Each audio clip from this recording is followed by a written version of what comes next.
They reckon that 1.7 billion unique viewers watch World Cup related YouTube videos. PGA Tour this week announced that they were piloting an announcer free stream called the Marquee Group. Quiet, please. I would love to know the mindset of how they go about preparing for a shot from the bunker or preparing for a shot from the trees, which is where I'm often at if I'm playing golf.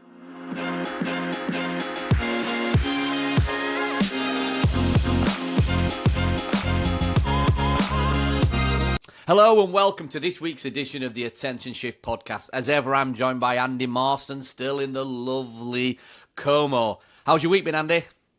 Yeah, it's been a fun week. Lots of networking, social battery at zero, but otherwise very good. Well, thank you so much for finding the time to do this then when you are literally running on reserve. Really appreciate it. So cool, let's dive straight in. So, interestingly, this week there's been an announcement around NBCUniversal and YouTube where they've announced a global partnership. Peacock Premium bundles are now going to be available as part of YouTube Premium in the US from early 2027. It will be Peacock's biggest wholesale distribution deal yet, and it covers NFL, NBA, MLB, Premier League, WNBA, plus SNL, Love and US, a whole host of premium content. In the same week, YouTube TV users can now link accounts for ESPN and limited access inside the ESPN app as well. So you can see there's a real play here. You know, YouTube is quietly becoming the default home for live sports, certainly in North America. And NBC, Universal and Disney have just handed them the keys to sort of up that game. So I suppose the question I've got here is going where the audience already is now is the only strategy left that's left for legacy networks? I mean, it looks like it needs to at least be a large part of the strategy, right? Yeah. You need to be where the audience are. I think there's probably a higher proliferation in the US as well of like people using YouTube basically as just TV. Yeah, because it's more of a TV experience in the US, isn't it? Yeah, and NFL, I think, specifically on YouTube TV in the US means that there's probably a much wider adoption of people using YouTube basically as their TV when it comes to that market. I think YouTube also announced pay for channels within certain markets. I'm not sure exactly which markets, but what I would imagine is you almost have the entire thing live within YouTube. So there's essentially free to air content on YouTube, and then you're watching it on a channel that also has a paid bit, and so you start paying for it on YouTube. So essentially YouTube is replacing the infrastructure of the TV networks and becomes just kind of like the underlying framework beneath all of it. You go to application to ultimately consume whatever content you want to consume, because if it's all in one place, you don't have to go anywhere else, right? So it makes it easy. Yeah. I mean, you probably are closer to it than me. Have you seen much on that sort of YouTube channel or paid channel? Well, look, I mean, then US, like you said there, like the US is very different because YouTube in the US is YouTube TV, and it does get consumed through whatever set-top box mode of viewing. People are used to seeing it almost have a TV channel with scheduling, so they are definitely more set up to do that in the US in that sense. It's not the same when you get outside of the US. Look, interestingly as well, like Peacock have got 48 million subscribers, so it's not like it's tiny. But I suppose when you start comparing that to the size of YouTube in the US, and I don't have the numbers to hand in terms of how many premium subscribers YouTube has got, I'm guessing it's bigger, potentially. But I guess it comes back to this thing, like I think it's not the only strategy, but it's probably the easiest and more impactful in a short space of time. And we've seen it in other territories as well, like some of the stuff the BBC have been doing in the UK as well. Like they've all realised that the reality is they can't keep fighting it. They've got to try and work out how do we ensure that we are reaching that audience. I think the interesting thing for me would be as well, though, that now that's getting bundled like that, how much data does NBC Peacock get of the ones who decide to do the YouTube Premium subscription, or does it remain anonymous like it does for everyone else who's using YouTube? Yeah. And also, like, I think you talked about it last week, right, with Neil Mohan saying about the ad rates for YouTube should be considered the same way that premium TV is, right? And this helps, right? Yeah. So this helps from YouTube's perspective, but from NBC Peacock's perspective, are they getting a lower ad rate by being on YouTube than they would be getting if they were on their own channel? Well, yeah, and I didn't see anything. I was having to read something through in a few different sources through to the stories, because obviously what we have got there's a number of territories now around the world where YouTube are allowing media organisations to co-sell YouTube advertising on YouTube, which is driving that CPM up. Whereas normally the CPM you might get on YouTube content is like $6. Someone like Global now or Sky Media, who are selling ads on YouTube themselves because of the access that they have to premium advertisers, they're going and selling anywhere up to sort of $45-50 CPM. I imagine that NBC and their advertising juggernaut have done something similar with YouTube in the US too. So yeah, they're already selling advertising around their own content, right? But potentially it's another avenue, because there's so much of that ad money has shifted over to that YouTube space. Is this a way for them as well to say, look, however we cut the cake when it comes to subscriptions is not the primary play here. It's actually how we're making sure we're accessing this ad money that currently, right now, we are not there, and actually we can start to, and also drive up the value so both YouTube and Peacock benefit from that. Yeah.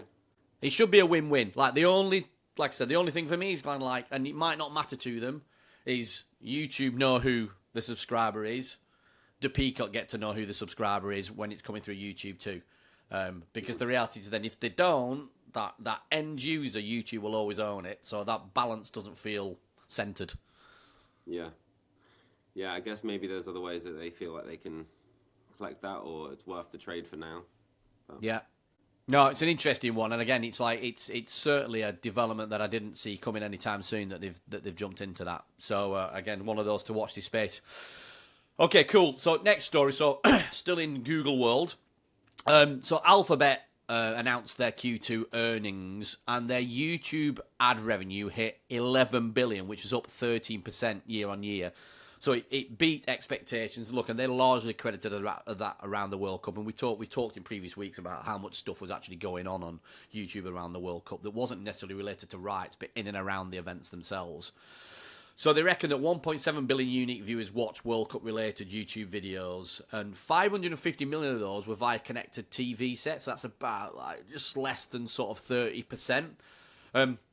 What was interesting for me is creators like, iShowSpeed and Trevor Noah and people like that who were doing live from the World Cup, IRL streams that drew huge audiences without owning a single broadcast right.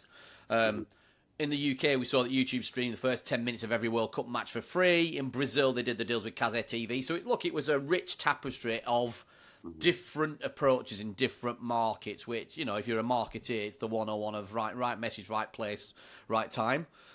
So, I guess the question here is, if YouTube can win the conversation without ever having to necessarily pay for rights, should winning rights even be a priority anymore? We touched on it a little bit last week, didn't we? Yeah. Or is it a mix? And do you need a bit of the mix to actually make it all work? Yeah, I mean, I think it would be a concern, because I think a lot of the media rights conversations that are happening at the moment, the conversation or the counter-argument and the thing that's able to push the rights up is either a fragmentation of rights where you're selling across multiple broadcasters or streamers, and actually the new players have been the streamers, right? Whether it's Amazon Prime, whether it's Apple TV, whether it's YouTube. They've been kind of the thing that rights holders are speaking to or pointing to when trying to get bigger and bigger fees. Yeah. So if YouTube and also Netflix to a large degree, which I think might have been what we just discussed last week, with the Luke Litter stuff and the fact that they have the rest is football, and they didn't necessarily need the rights for either of those things.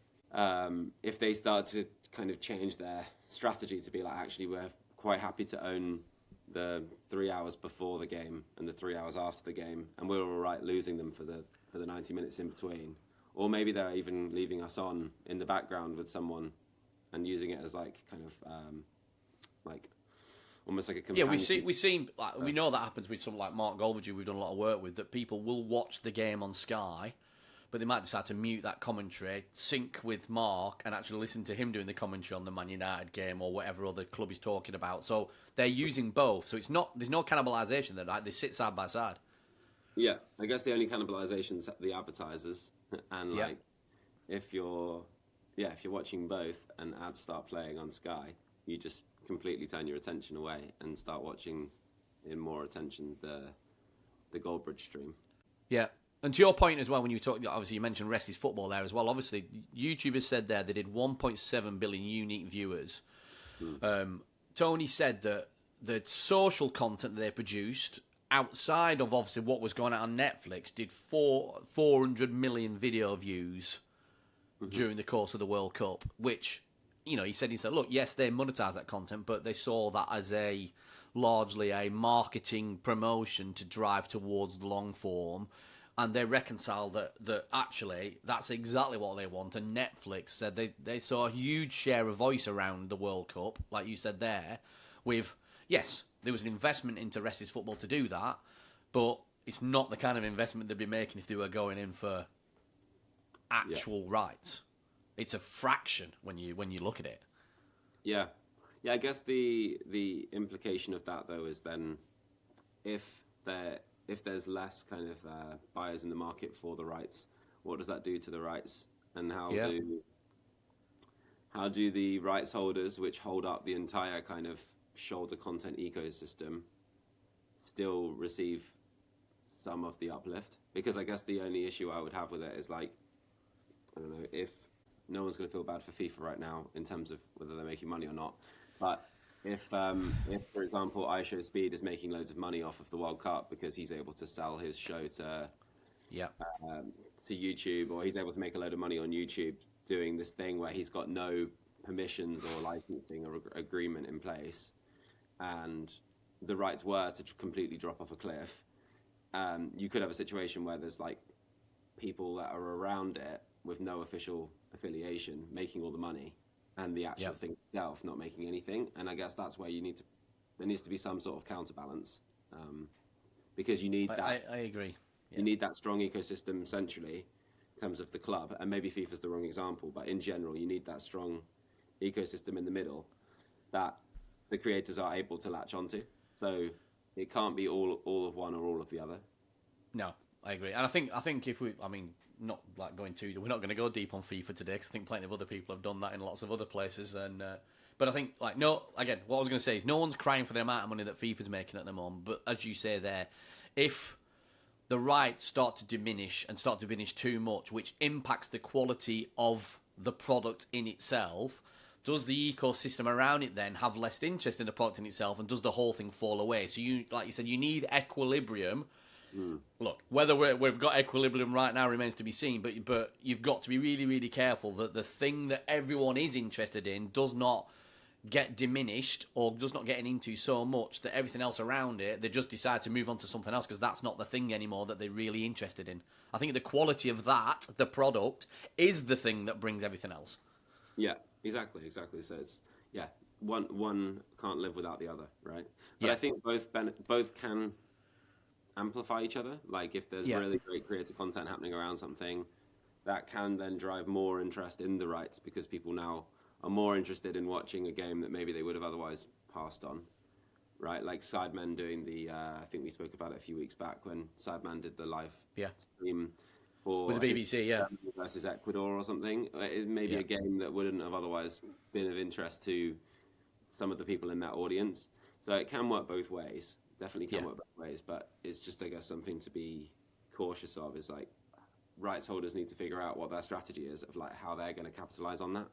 Yeah, look, I had a conversation with Yannick from the IOC, which is coming out, I think, next week, a long-form interview with him, and he runs all of their digital partnerships, and you know, he talked quite at length about the balance of the ecosystem and all the different players within it, the platforms, the media partners, the creators, and exactly what you've just said there. It's about balance. It's about ensuring that all those pieces work together, because the reality is what they want to make sure is, in a lot of ways, that if they manage it properly, there's an element of always on, and then consumer, depending on their background, their location, can choose to interact wherever they want, but they're getting the experience that the property wants. Mm-hmm. Yeah, I'd agree. Cool.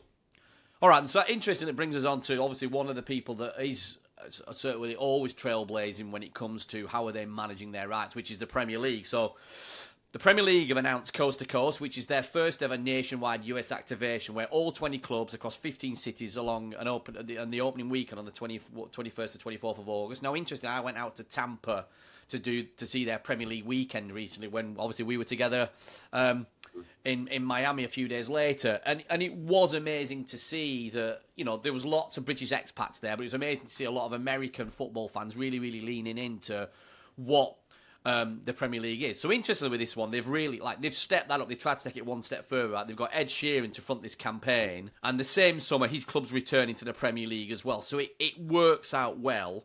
And this is sitting alongside a Find Your Match, an 11-question quiz, assigning new fans to a club based on their personality, which... Look, right, I mean, I don't suppose you could get any more American way of looking at it. How do I pick my team? Well, just do this quiz and it'll pick it for you. So look, complete the quiz makes, you know, I guess Premier League gets data from it, right? And there will be more and more US fans who don't know how to pick a club, I guess. So I guess what they're trying to say here, the Premier League, is like, we'll make it really easy for you. So, look, we can talk about that in a sec. So, actually, look, let's start with that then. So, like, what do you think of that then? That this idea that you know, this quiz can help you to something that we grew up, in you know, you're a Spurs fan, I'm a Burnley fan, and we'll have our different reasons for why we support the teams that we support. For me, that's the area I grew up in, hometown team. I believe strongly that you should support your hometown team, but other teams are available, and other people have different views on that, right? I don't know how you start to support Spurs. In this instance, right, they don't have this emotional attachment necessarily. It's kind of like, like based on how you think and what you wear, we're going to tell you what club's yours. How do you feel about that?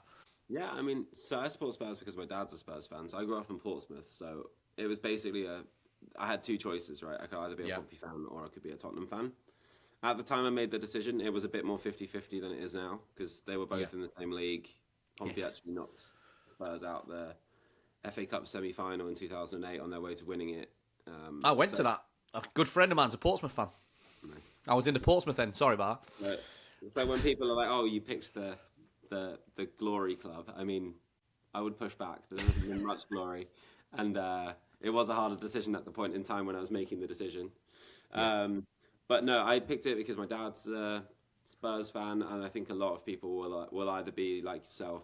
They either support the hometown team, or they support the team their parents support. Or there's a family lineage that hands it down, absolutely. Yeah, or they've got like a big friendship group maybe that all support the same team, and so they lean into it. I think internationally, it probably goes more towards performance on the pitch and success on the pitch and players that you've played with in FIFA and things like that. So a lot of foreign, like in a lot of foreign countries, a lot of the younger kids are Man City fans, for example, now because they've had like the last decade, they've had all the best players, and everyone wants to play with them on FIFA and seen them win the Premier League or the Champions League or whatever it is, right? So, but I do think this is kind of interesting. 'Cause I would actually, it reminds me of a skit from a Ted Lasso ad before it became the show. So, like before it was a show, it was an advert for NBC. It was, yes, yeah. And he was the coach of the Tottenham Hotspurs.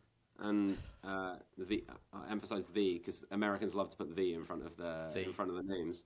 But there's a bit where he's like rehearsing who all the teams are, and then it's like comparing the teams to their NFL equivalent, right? So like Tottenham always get compared to the New York Jets because they're in a big market, but they don't win very often, or like Man United are the Dallas Cowboys because they've got a huge fan base and everyone kind of loves to hate them if they're not a fan of that team. And so, like, I do think that kind of works because there is an element of, like, find something that they are a fan of and then attach your thing to it. So, like, you're seeing more and more NFL teams, for example, now having official relationships with European football clubs. Like, the Pittsburgh Steelers, for example, have a relationship with Borussia Dortmund because they've got, like, working-class culture in common. They've got, like, really passionate fans that come from a similar kind of, like, lineage and heritage that might maybe kind of resonate with one another. And I think Rob McElhenney's talked about the similarities between Philadelphia because he's a big Eagles fan, and Wrexham, again, like coming back to that, you know, that working class. So I've seen that a few times.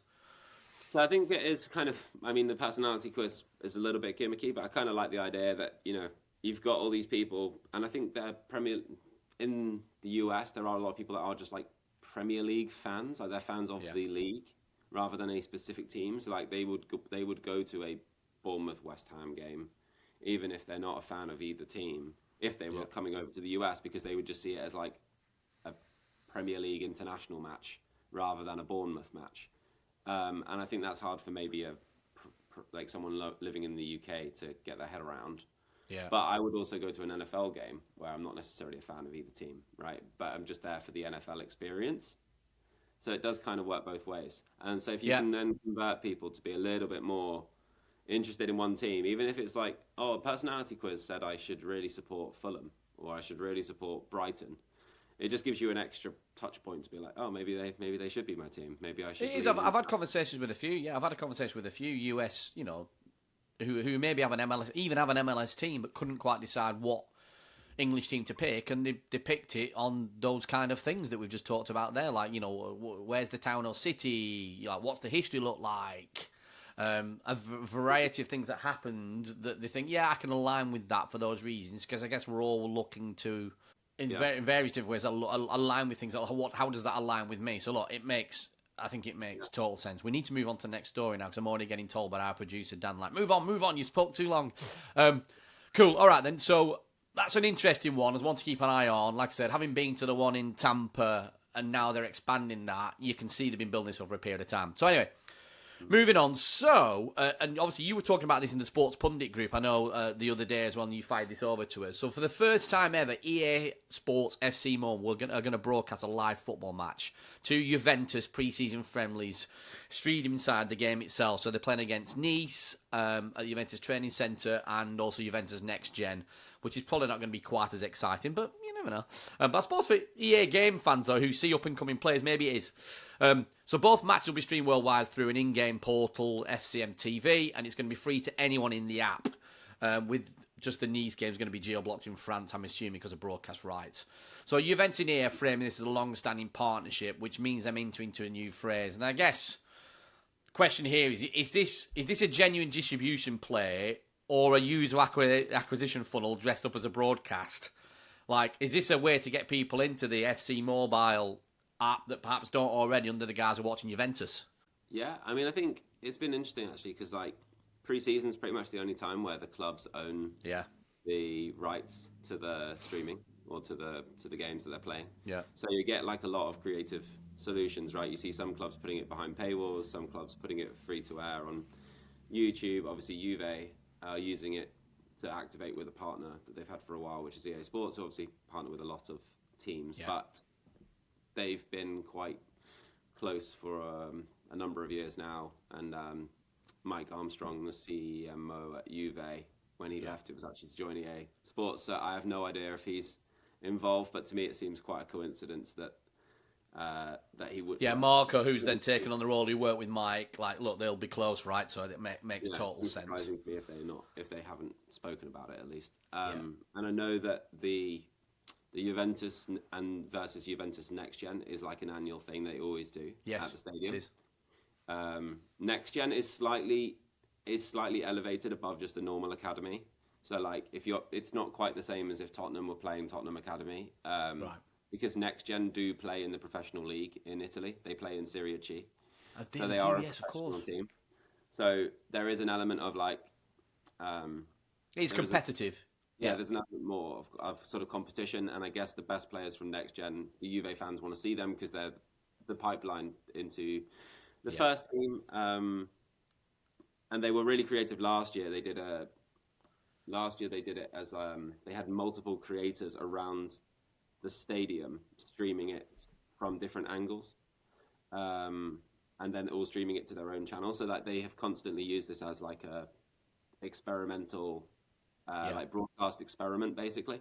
But I think going back to the EA thing, they bought TrackAb maybe a year ago now, and like there was a lot of talk at the time when they bought TrackAb that was going to be their move into live streaming, and like a major reason for them buying that was streaming. Yeah, and they launched a mobile app where they added in live scores and things as well. So they're trying to become like a holistic place where like you're there to play EAFC. But also, if you want to watch a game, you can stay in the app. If you want to check scores, you can stay in the app. They essentially want it to become like a one-stop shop for for football fans, right? And you never have to leave. What's interesting about it as well is, I guess, from their perspective as well, you know, everybody who's in there is identifiable as well. So, you know, it's you know, you could argue it's the closest thing to addressable broadcasting as well. And they're doing lots of things in there and the interesting thing about that, everyone is in there as well, is probably of the mindset of spending when they're in there. And used to doing that, whereas, you know, like, look, don't get me wrong, like when you go into YouTube and you watch something, you can make purchases, but I guess when you go into the EA mobile app, you're already going in with that mindset that you're not having to train anyone to buy. They're already doing it. Yeah, and I don't think there would be a massive user acquisition element to this, because I think a lot of people are already on EAFC. I think it's probably more a behavioral thing. It's like teaching people that this exists. It's making people aware that like watching a game inside the app can happen. And it's probably like a test for both sides to be like, okay, how many people stick around and watch the whole game? How many people click in for 30 seconds and go, oh, that's you there playing. Actually, I'm going to look out and I'm going to play my own game. Maybe they start playing as Juve on the app or on the game themselves and decide they don't want to watch it. But yeah, I think there's a lot of experimentation happening, and I would imagine that the main reason for this is to get some data on user behavior and how kind of natural it is for people to watch a fully streamed live game.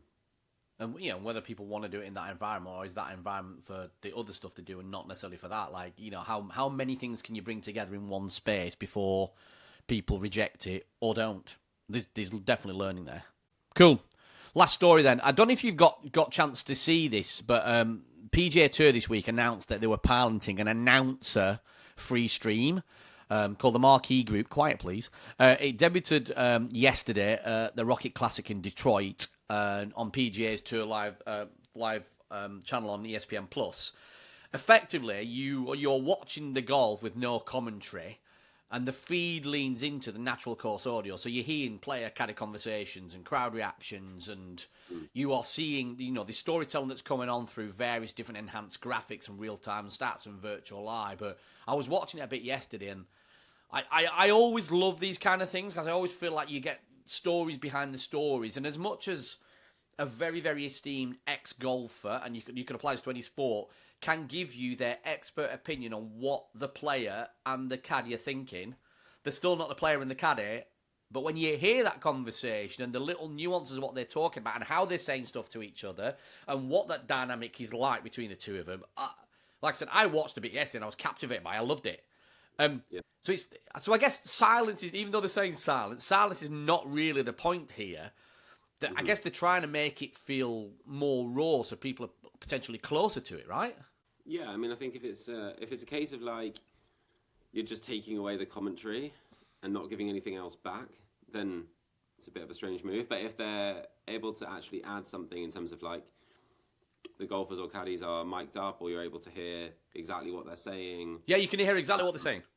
Yeah. Then there's probably a lot of people that watch golf that also play golf that are thinking, I would love to know the mindset of how they go about preparing for a shot from the bunker or preparing for a shot from the trees, which is where I'm often at if I'm playing golf. I don't even get that far. And then probably like a curiosity around like, okay, like if you had a caddy, what would you actually even say to a caddy? In my opinion, I wouldn't even know what to say. But I'm sure there's like an element of curiosity among different levels of golfer that are all interested in hearing like how does a professional set themselves up. And I guess there's a natural conversation there that there wouldn't be in a lot of other sports. Like if you mic'd up footballers, it probably wouldn't be as interesting, because it's probably just a lot of like shouting for the ball or shouting man on, and there probably isn't much like nuance to it because of like the kind of the pace of the action. So I do think it works, but it might not work for other sports. It might be something that's like very specific to golf in the way that they've gone about it. It could be, yeah. And like I said, I think it's interesting for people who are really, really into golf to see if they get an insight from how a caddy's advising a golfer or a golfer's discussing things with a caddy around how they play the game. But I think also for people who are not experts in golf, which I am certainly not, to be able to hear the dynamic between them. Because I guess you hear the word caddy and you think, oh, that person just carrying around the clubs. The reality is caddies are not doing that, right? They are part of the whole planning process of how a golfer plays golf. The golfer trusts them implicitly. When that relationship doesn't work, often a golfer struggles, and that's happened a lot down the years where there have been changes. And it's a similar dynamic, I guess, to a professional tennis player and their coach, right? We saw, like, Andy Murray retiring and then going working with Djokovic for a period of time, and I'm not saying it didn't work, but there's a dynamic there that has to work. So in certain sports, I think it would work in more than others. What was interesting as well is, look, they've taken the comms away, and they have used more graphics to storytell where the commentator's not doing, and they've brought in interactive layers to this as well. So they were doing things like trivia and predictions, which you can choose to do or not to do, right? But so, yes, they've dressed this up as, the commentator's gone, but they're using it as a way to trial a lot of other things, which I think if they'd have just said, we're going to do an interactive stream, people would have gone, that's a bit gimmicky. But because they've gone, we're going to take the commentary away, and people, that's... And I think they've used it as a way to actually bring other things in they would have liked to have brought in probably on the main feed, but might not have got away with. Yeah. I mean, I think the other bit to it is, like, a few years back when they launched the game, which was kind of like a head-to-head thing, and it started, I think, as Tiger Woods versus Mickelson, and now they seems to be just done between, like, NFL players instead, because they realise that they're probably more kind of up for the competition element of it. But I remember at the time they were like, we're going to mic them up and they're going to trash talk each other, and it was like, golfers don't really do that, so it just didn't really work. It was like very inauthentic to the characteristics of a golfer, which is why they've gone down the kind of like, I think Pat Mahomes does it now, or has done it in the more recent seasons with other people, and it kind of fits the characteristics and the personality types of the NFL guys more than it does the golfers. So I like that they haven't tried to force the players to do anything different. Like it doesn't sound like they've told the caddies or the players they need to be more animated in their conversation, right? Have some personality. I think it's more interesting to be like, well, I actually just want to see how they actually are, and they probably forget that they're even mic'd up because they're not being forced to say anything at any specific time. And then on the data side, I guess like any of the data, I love what golf's done with. I was talking to someone about this yesterday with Whoop, where like you could see the data around, like for example, Rory McIlroy's like stress levels when he's like preparing to win like on his way to win the Masters, right? And you can see how it is when he's about to take the putt and things like that. So I think elements like that. I don't know, James Hay, who's a good friend of Sports Pundit, and I think of Display as well, with DataWorks, like the stuff they're doing with the PTO and in triathlon to kind of like tell the stories, because sometimes you just lose all kind of comprehension of like how quickly they're running or how fast they're going, because they all are running so quickly. You're like, they're just jogging, and then you realize they're running like 20 miles an hour or something, and they've already done a 100-kilometer cycle ride before it. I've spoken to James and Lou a lot about this as well, where, the good example they gave was in triathlon, whereby obviously by using heart rate monitors, whilst one person might be leading another person, when you start looking at where the heart rate is, you can say, actually that person's leading, but then in the red zone, the person behind's actually only going at such and such capacity. So with the distance that's left and based on previous performance, you could probably work out that person who's trailing probably has a better chance of winning it, which you wouldn't know without that data storytelling. So there's definitely more infinite stories that you can tell with that kind of data. Yeah, I think it's true of F1 to a degree as well. Like I find I've only ever been to one F1 race, and I was in the general admission bit on a grass bank with no phone signal and no access to a screen, and I was like, this is actually really hard to watch because I don't know who's pitted, I don't know who's done what. And actually when you're watching it on TV, one thing that F1's done well for quite a while is like it gives you all the information you need to be able to go like, oh, okay, that guy might be in fourth right now, but he's already changed his tires, so he'll actually be first once everyone else pits, or this person's doing this strategy and this other person's doing this other strategy, and if it rains at 3 p.m. like it's supposed to, then this guy's going to be in a better position, and it's hard to get that if you're not kind of completely locked in on it. Yeah, certain sports you definitely need that. Right, we've gone massively over, and Danny's giving us pelters in the background. He's going, "You're over." Thanks, Andy, for doing this just before you leave Como. I hope you get a nice rest this weekend. No one's going to be crying for you, but I understand the pain of having to network all week.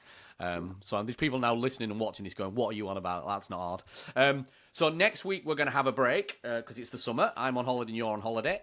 So we'll be back in a few weeks' time. So in the meantime, we will have some live interview episodes coming out as well, so you will not miss us completely. If you would like to get in touch, if you're interested in joining us as a guest, you can email us at hello@attentionshift.media. If you've got anything interesting that you think we should pick up a story, you can message me or Andy on LinkedIn. I've been Ed Abbis, this has been Andy Marston, and this has been the Attention Shift Podcast. If you enjoyed this conversation, please don't forget to hit that subscribe button for more videos just like this.